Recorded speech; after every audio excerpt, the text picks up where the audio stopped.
शिव पुराण महात्म का 5वां अध्याय। चंचला के प्रयत्न से पार्वती जी की आज्ञा पाकर तुम्बुरु का विंध्याचल पर्वत पर शिव पुराण की कथा सुनाकर बिंदुक का पिशाच योनि से उद्धार करना तथा उन दोनों दंपति का शिव धाम में सुखी होना। सूची बोले, हे शौनक जी, एक दिन परमानंद में निमग्न हुई चंचला ने उमा देवी के पास जाकर प्रणाम किया और दोनों हाथ जोड़कर वह उनकी स्तुति करने लगी। चंचला बोली, हे गिरजानंदिनी स्कंद माता, हे उमा, मनुष्य ने सदा आपका सेवन किया है। समस्त सुखों को देने वाली शुभ प्रिय हे ब्रह्म रूपिणी, विष्णु और ब्रह्मा आदि देवताओं द्वारा सेव्य है। आप ही सगुण और निर्गुण है तथा आप ही सूक्ष्म सच्चिदानंद स्वरूपिणी आद्य प्रकृति है। आप ही संसार की सृष्टि पालन और संहार करने वाली है। तीनों गुणों का आश्रय ही आप ही है। ब्रह्मा, विष्णु और महेश्वर इन तीनों देवताओं का आवास स्नान तथा उनकी उत्तम प्रतिष्ठा करने वाली पराशक्ति आप ही है। सूची कहते हैं, शौनक जी, जिसे सदगति प्राप्त हो चुकी थी, वह चंचला ने इस प्रकार महेश्वर पत्नी उमा की स्तुति करके सिर झुकाए चुप हो गई। उसके नेत्रों में प्रेम के आंसू उमड़ आए थे। तब करुणा से भरी हुई शंकर प्रिया भक्त वत्सला पार्वती देवी ने चंचला से को संबोधित करके बड़े प्रेम से इस प्रकार कहा। पार्वती बोली,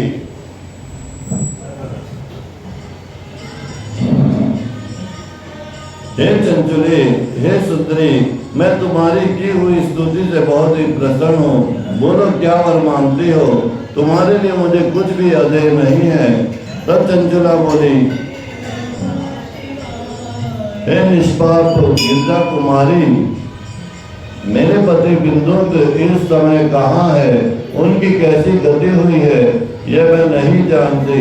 हे कल्याणमय दीन वत्सले, मैं अपने उस पति देव से जिस प्रकार संयुक्त हो सकूं वैसा ही उपाय कीजिए। हे महेश्वरी, हे महादेवी, मेरे पति एक शूद्र जातीय वैश्य के प्रति आसक्त थे और पाप में ही डूबे रहते थे। इनकी मृत्यु मुझसे पहले हो गई थी। ना जाने वे किस गति को प्राप्त हुए हैं। तब गिरजा बोली, हे बेटी, तुम्हारा बिंदुक नाम वाला पति बड़ा ही पापी था। उसका अंतकरण बड़ा ही दूषित था। वैश्य का उपभोग करने वाला वह वहाँ महामूढ़ मरने के बाद नरक में पड़ा। अगिनत वर्षों तक नरक में नाना प्रकार के दुख भोग कर वह पाप आत्मा अपने शेष पाप को भोगने के लिए विंध्याचल पर्वत पर पिशाच हुआ। इस समय वह पिशाच अवस्था में वहीं पर ही है और नाना प्रकार के कलेश उठा रहा है। वह दुष्ट वहीं मायू पीकर रहता है और सदा सब प्रकार के कष्ट सहता है। तब सूर्य जी कहते हैं, शौनक जी, गौरी देवी की इस प्रकार यह बात सुनकर उत्तम व्रत का पालन करने वाली चंचला उस समय पति के महान दुख से दुखी हो गई। फिर मन को स्थिर करके उस ब्राह्मण पत्नी ने व्यतीत हृदय में महेश्वरी को प्रणाम करके उन्हें पूछा। हे चंचला बोली, हे महेश्वरी, हे महादेवी, मुझ पर कृपा कीजिए और दूषित कर्म करने वाले मेरे उस दुष्ट पति का अब उद्धार कीजिए। हे देवी, कुसिक्त बुद्धि वाले मेरे उस पापात्मा पति को किस प्रकार उत्तम गति प्राप्त हो सकेगी यह शीघ्र बताइए। मेरा आपको बारंबार नमस्कार है।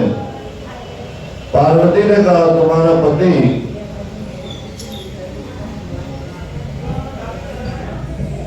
यदि शिव पुराण की पुण्यमय उत्तम कथा सुने तो सारी दुर्गति को पार कर सकता है और उत्तम गति का भागी हो सकता है।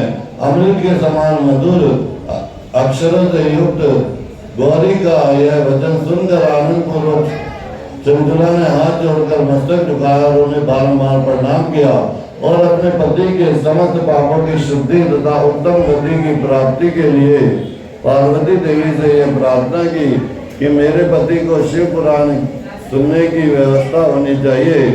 उस ब्राह्मण पत्नी ने बारंबार प्रार्थना करने पर शिव प्रिया गौरी देवी को बड़ी ही दया आई। उन भक्त वत्सला महेश्वरी गिरजा कुमारी ने भगवान शिव की उत्तम कीर्ति का गान करने वाले गंधर्वराज तंबुरु को बुलाकर उनसे प्रसन्नता पूर्वक इस प्रकार कहा, हे तंबुरो, तुम्हारी भगवान शिव के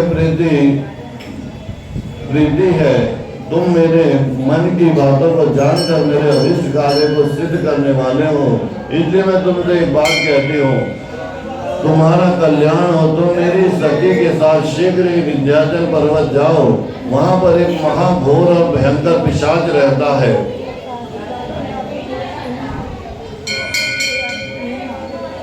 उसका वृत्तांत तुम आरंभ से सुनो। मैं तुमसे प्रसन्नता पूर्वक सब कुछ बताते हूँ। पूर्व जन्म में वह पिशाच बिंदुक नामक ब्राह्मण था। मेरी इस सखी चंचला का पति था, परंतु वह दुष्ट वैश्यगामी हो गया था। स्नान संध्या आदि नित्य क्रम छोड़कर अपवित्र रहने लगा। क्रोध के कारण उसकी बुद्धि पर मूर्छा छा गई थी। वह कर्तव्य का विवेक नहीं कर पाता था। अभक्ष्य भक्षण, सज्जनों से द्वेष और दूषित वस्तुओं का दान लेना, ये उसका स्वाभाविक कर्म बन गया था। वह अस्त्र शस्त्र लेकर हिंसा करता, बाएं हाथ से खाता, दीनों को सताता और क्रूरता पूर्वक पराये घरों में आग लगा देता। चांडालों से प्रेम करता और प्रतिदिन वैश्या के संपर्क में रहता था। बड़ा दुष्ट था वह। पापी अपनी पत्नी का परित्याग करके दुष्टों के संग में ही आनंद मनाता था। मैं नित्य प्रेम दुराचार में ही फंसा रहा। फिर अंत काल आने पर कोई काम करने उसकी मृत्यु हो गई। वह पापियों के भोग स्थान घोर यमपुर में गया और वहां बहुत से नरकों का उपभोग करके वह दुष्ट आत्मा जीव इस समय विंध्याचल पर्वत पर पिशाच बना हुआ है। वही दुष्ट पिशाच उसके पापों का फल भोग रहा है। तुम उसके आगे यत्न पूर्वक शिव पुराण की उस दिव्य कथा का प्रवचन करो जो परम पुण्यमयी है तथा समस्त पापों का नाश करने वाली है। शिव पुराण की कथा का श्रवण करने से सबसे उत्कृष्ट पुण्य कर्म है। उसका हृदय शीघ्र ही समस्त पापों से मुक्त हो जाएगा। होने पर बिंदुक नाम की पिशाच को मेरी आज्ञा से विमान पर बैठाकर तुम भगवान शिव के समीप ले आओ। सूर्य जी कहते हैं, हे शौनक जी, महेश्वरी उमा के इस प्रकार आदेश देने पर गंधर्वराज तंबुरु मन ही मन बड़े प्रसन्न हुए। उन्होंने अपने भाग्य की सराहना की।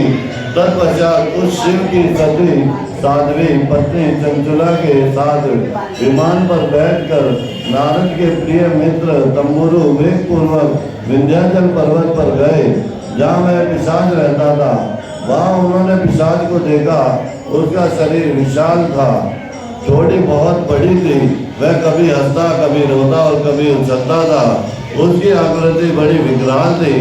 भगवान शिव की उत्तम कीर्ति का गान करने वाले महाबली तंबुरु ने उस अत्यंत भयंकर पिशाच को पाशों द्वारा बांध लिया। तदंतर तंबुरु ने शिव पुराण की कथा बांटने का निश्चय करके महोत्सव युक्त स्थान और मंडप आदि की रचना की। इतने में इस संपूर्ण लोगों के बड़े वेग से यह प्रकार हो गया कि देवी पार्वती की आज्ञा से एक पिशाच का उद्धार करने के उद्देश्य से शिव पुराण की उत्तम कथा सुनने के लिए तंबुरु विंध्याचल पर्वत पर गए हैं। फिर उस कथा को सुनने के लोग से बहुत से देव ऋषि वे शीघ्र ही वहाँ जा पहुँचे। आदर पूर्वक शिव पुराण सुनने के लिए आए हुए लोगों का उत्तम उस पर्वत पर बड़ा अद्भुत और कल्याणकारी समाज जुट गया। फिर तंबूरों ने उस पिशाच को पाशों में बांधकर आसन पर बिठाया और हाथ में वीणा लेकर गौरीपति की कथा का गान आरंभ किया।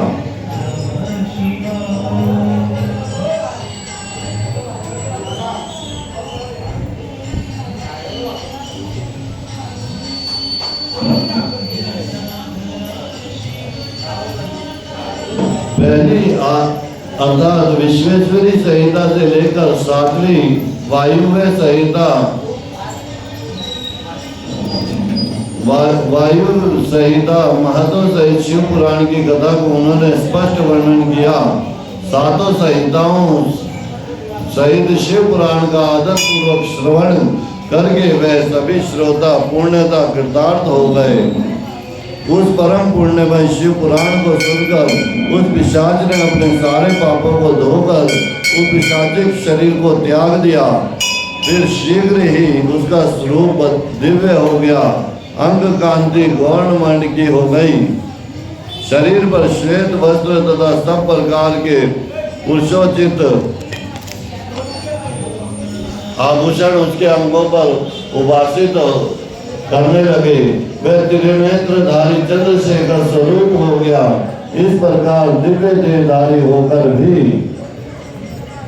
श्रीमान बिंदुक अपने प्राण वल्लभा चंचुला के साथ स्वयं भी पार्वती वल्लभ भगवान शिव का गुणगान करने लगा। उसकी स्त्री को इस प्रकार दिव्य रूप से सुशोभित देख वे सभी देव ऋषि बड़े विस्मय हुए। उनका चित्त परमानंद से परिपूर्ण हो गया। भगवान महेश्वर का वह अद्भुत चरित्र सुनकर वे सभी श्रोता परम कृतार्थ प्रेम पूर्वक शिव का योगासन करते हुए अपने अपने धाम को चले गए। दिव्य रूपधारी श्रीमान बिंदुक भी सुंदर विमान पर अपनी प्रियतमा के पास साथ बैठकर सुखपूर्वक आकाश में स्थित हो बड़ी शोभा पाने लगा। तदंतर महेश्वर के सुंदर एवं मनोहर गुणों का गान करता हुआ वह भी अपनी प्रियतमा तथा तंबूरों के साथ शीघ्र शिवधाम में जा पहुंचा। वहाँ भगवान महेश्वर तथा पार्वती देवी ने प्रसन्नतापूर्वक बिंदु को बड़ा सत्कार किया और उसे अपना पार्षद बना लिया। उसकी पत्नी चंचुला पार्वती जी की सखी हो गई। उस धनी भूत ज्योति सर्व परमानंदमय सनातन धाम में अविचल निवास पाकर वे दोनों दंपति परम सुखी हुए। इति श्री शिव पुराण महात्म गद 5वां अध्याय समाप्त। ओम नमः शिवाय।